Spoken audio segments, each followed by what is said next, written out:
what you do if you're a Ukrainian is essentially reach out to the only country that will help you, which is the United States. Last week, 10 days ago, General Hodges, Commander U.S. Army Europe, visited Ukraine. He announced that U.S. trainers would now officially be coming, not just unofficially coming. He actually pinned medals on Ukrainian fighters, which by protocol of the military is not the way. Foreigners don't get to pin on, medals, but he did, showing that this was his army.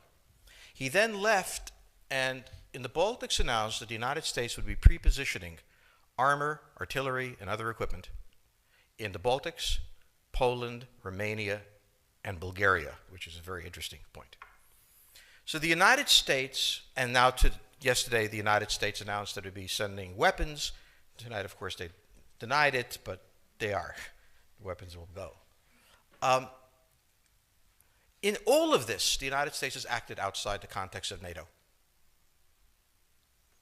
Because NATO has to have a 100% vote. Any one country can veto anything. And the Turks will veto it just for giggles. The point is that the United States is prepared to create a cordon sanitaire around Russia. Russia knows it. Russia believes that the United States intends to break the Russian Federation. I think that, as Peter Lorre put it, we don't want to kill you, we just want to hurt you a little bit. Either way, we are back in the old game. And if you go ask a Pole or a Hungarian or a Romanian, they live in a totally different universe from a German. And they live in a totally different universe from a Spaniard. So there is no commonality in Europe. But if I were a Ukrainian, I would do exactly what they're doing. Try to draw the Americans in. No place is really Pacific for very long. I mean, neither the United States, we have constant wars, okay? Europe will, I suspect, not return to the 31 years, but it will return to humanity. They will have their wars, they will have their peace, they will live their lives.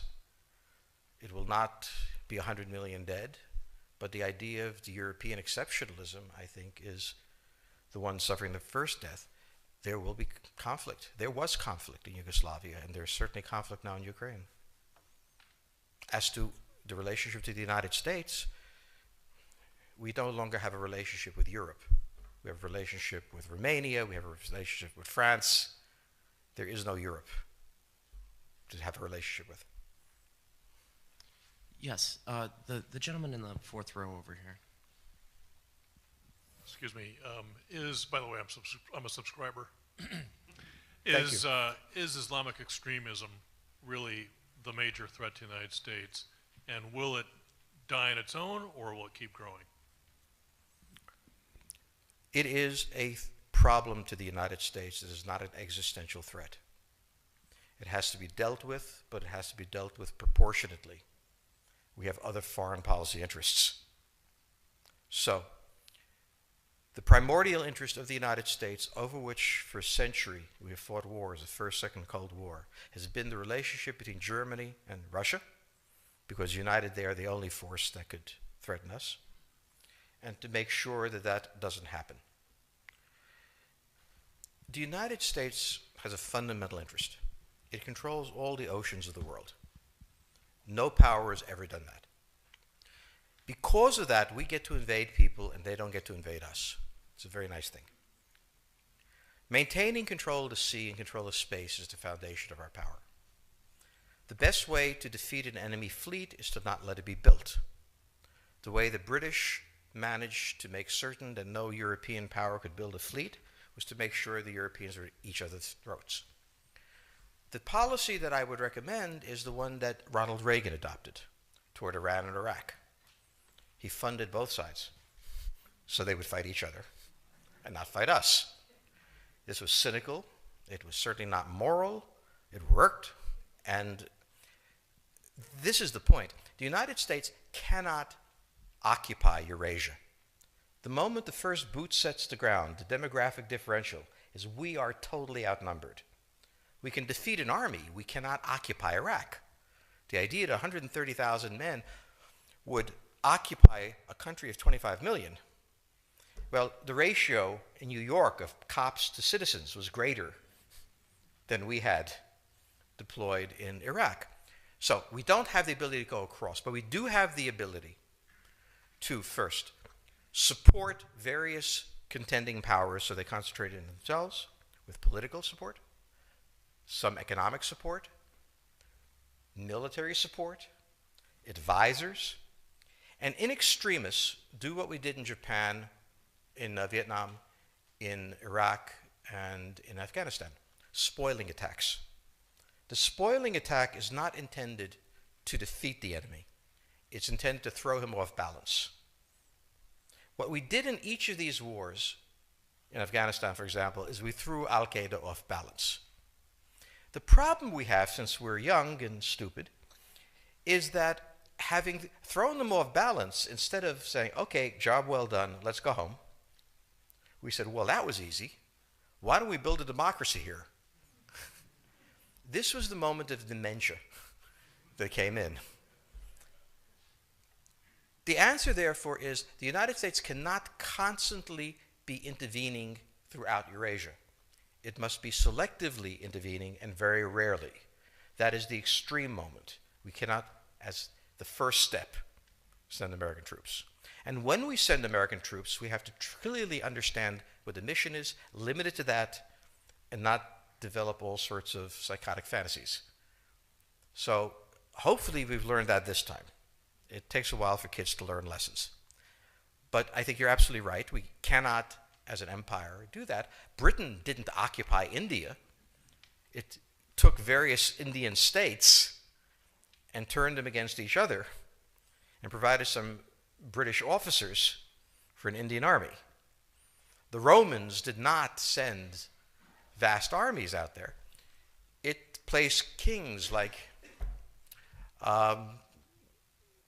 various kings it created under the emperor, and those kings were responsible for maintaining the peace.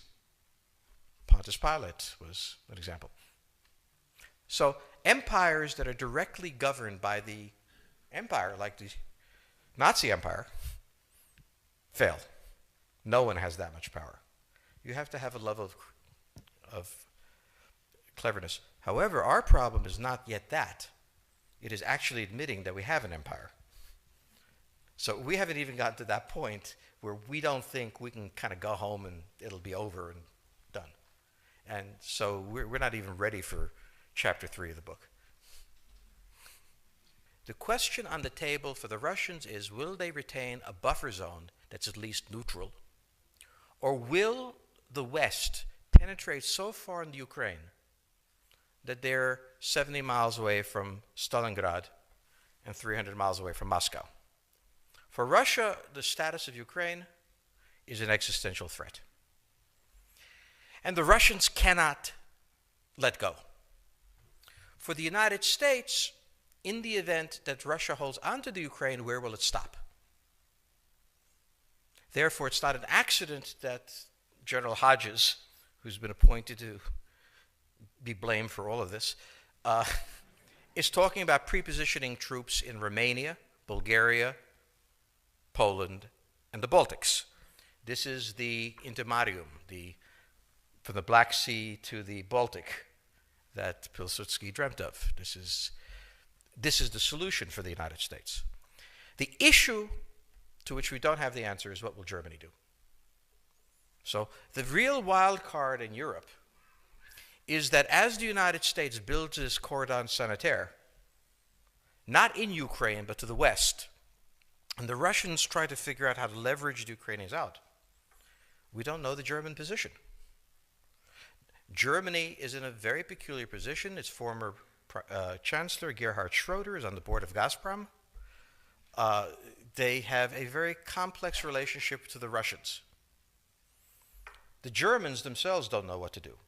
They must export. The Russians can't take up the export. On the other hand, if they lose the free trade zone, they need to build something different.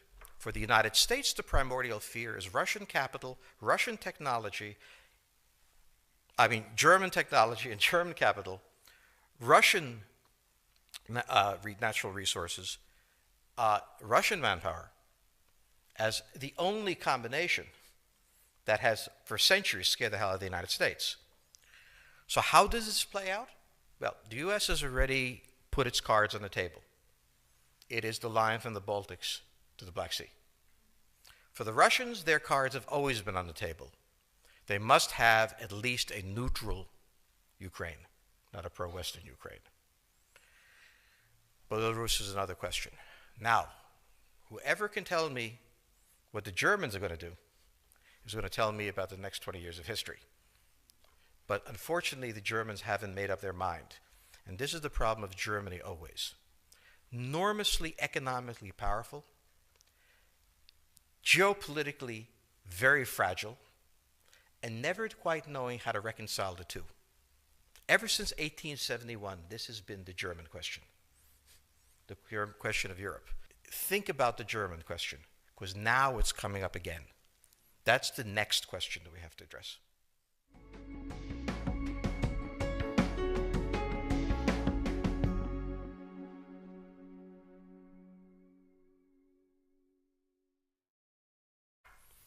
So the United States, and now yesterday the United States announced that it would be sending weapons. Tonight, of course, they denied it, but they are. The weapons will go. In all of this, the United States has acted outside the context of NATO. Medals. But he did, showing that this was his army. He then left, and in the Baltics announced that the United States would be pre-positioning armor, artillery, and other equipment in the Baltics, Poland, Romania, and Bulgaria, which is a very interesting point.